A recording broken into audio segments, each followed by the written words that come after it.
Everyone, back tuning into today's video. We're going to have a look at the weather for the next week to 10 days or so in today's video. It's going to stay really quite dry and hot for the foreseeable future, but there's just the first sort of hints that we may start to see that breakdown what I've been talking about as going to the last week to 5 days or so of July.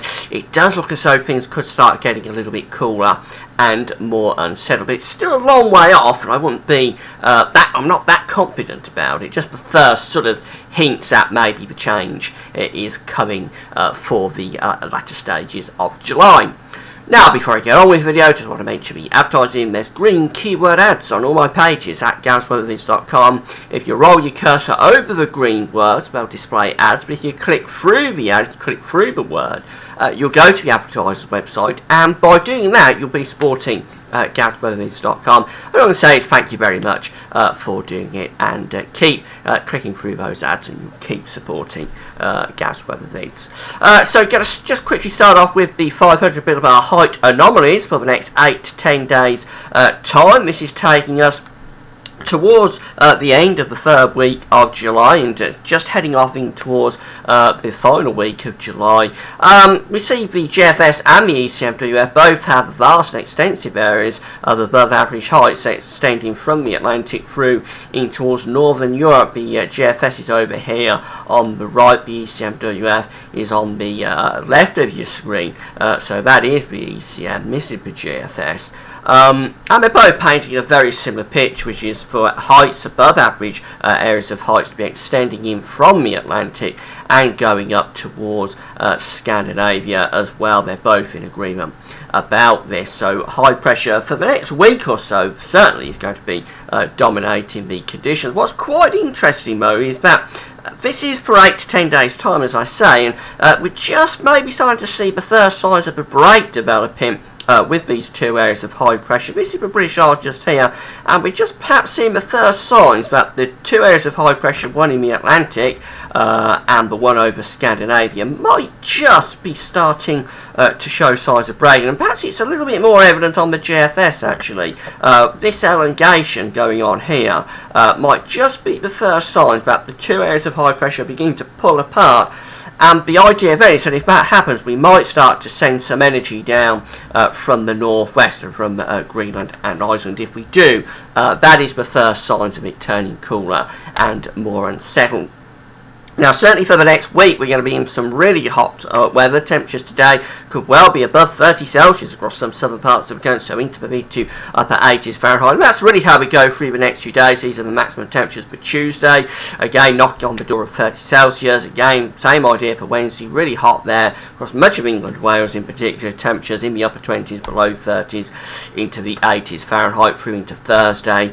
And on into Friday remains very, very warm, though maybe just signs that temperatures begin to ease off a little bit as we get through to Friday. That's to start to pick up slightly more of an easterly feed off the North Sea, but we've got a good week or so of really warm weather to come. So the temperature anomalies for the next week, Monday the 15th to Monday the 22nd, we're going to be above average. A really hot week coming up away from the east coast where we're near normal because of the sea breezes off the North Sea, but really temperature anomalies are a good 2 to 4 degrees above the midsummer average. That's very warm, hot temperatures for this time of year. And it's going to be really dry as well for the coming week, Monday the 15th, Monday the 22nd. We're in those red colours, so that's precipitation, rainfall anomalies of less than 25% widely across the British Isles.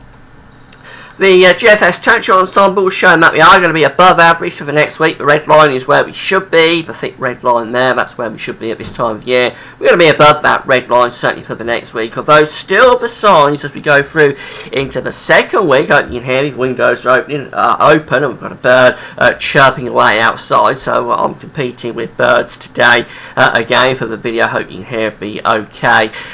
Yeah, we're above the red line for the next week, but as we get through to the 24th 25th of July, there's just signs that we start to get this scatter coming along. Many members of the ensemble begin to dip down towards the red line and actually go below the red line as we get through to the final sort of 5 days of July. Precipitation spikes, rainfall spikes coming back as well a little bit as we go through into the second week of the ensemble period. And it's perhaps more obvious on this ensemble what's going on. This is the ensemble for Manchester, that was the ensemble for London down in the southeast. For Manchester, we do see evidence that those precipitation spikes do start coming back. Anything from around the 23rd, 24th of July onwards, going out towards the end of the ensemble, and a definite trend there, definite downward trend in the latter stages of the ensemble from above average towards nearer normal in terms of temperatures. So just having a look at the generic charts finally, and this is the GFS. First of all, we see high pressure right over the top of the country as we're going into the weekend. Notice this area of high pressure building up towards the north of Scandinavia though. That could be the first signs of a bit of northern blocking starting to arrive, and that could help to change this hot and settled spell of weather. As we go into Sunday, the high pressure still very much dominating. We are bringing in a little bit more of an easterly drift though off the North Sea, so I think we do see the temperatures beginning to ease down just a little bit right at the end of the week and into the weekend, but really high pressures keeping it dry, fine and settled through into Monday the 22nd. But beyond this, we do start to see signs then of the high pressure system breaking. As I said on the 500 mm height anomalies, we've got the high pressure starting to pull back out into the Atlantic, the high pressure beginning to drift up towards the north of Scandinavia, so they're pulling apart those two areas of high pressure, and the idea is that we might start to generate a trough, and indeed that is what the GFS then starts to do as we go through to the 10-day period, Monday the 25th of July. We begin to see low pressure filling in the space, starting to drift down from the north. That's a much cooler and more unsettled type pattern setting up for the 10-day period.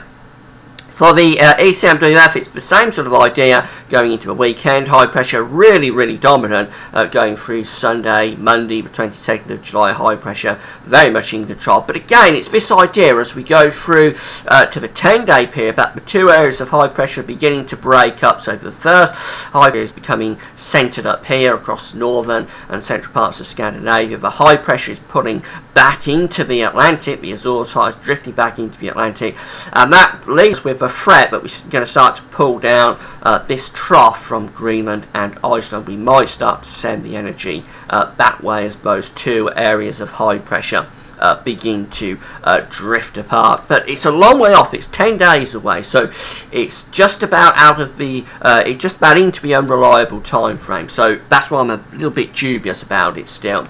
The GEM, the Canadian model, finally, the high pressure is very dominant going into the weekend. Will be dry, sunny, very warm, maybe not as hot as it is right now because of an slight easterly drift, but certainly very warm and dry at the very least. As we go into the start of next week, the high pressures again are ridging, but maybe they're starting to pull apart, are they? Yes, they are. The first area of high pressure beginning to drift back into the Azores. The high pressure beginning to go up to the north of Scandinavia. Low pressures developing in the Atlantic. And as we move through into the 10-day period, Monday the 25th, well then we are starting to show signs of bringing that energy through on the jet stream from the northwest. We're starting to show signs of it turning cooler and more unsettled. High pressure still not far away though in the Atlantic. Could still start to ridge in. So it's very tentative what's going on as we move through into the 10-day period. Certainly the next week it's going to be high pressure dominated. We can say that good confidence, but the next week high pressure dominating, going to remain very warm, dry and sunny. But just those questions as we go through towards say around the 24th, 25th of July. Do we start to dig the energy back in from the Atlantic as we break the high pressure apart? It could turn cooler and more unsettled for the end of July. So if you don't like the heat, and I know some of you don't like the heat, it may well be if we get through towards the end of July, you're going to get a bit of a reprieve. I'll keep you updated on it. That's it for now. Thanks for watching the video. Bye for now.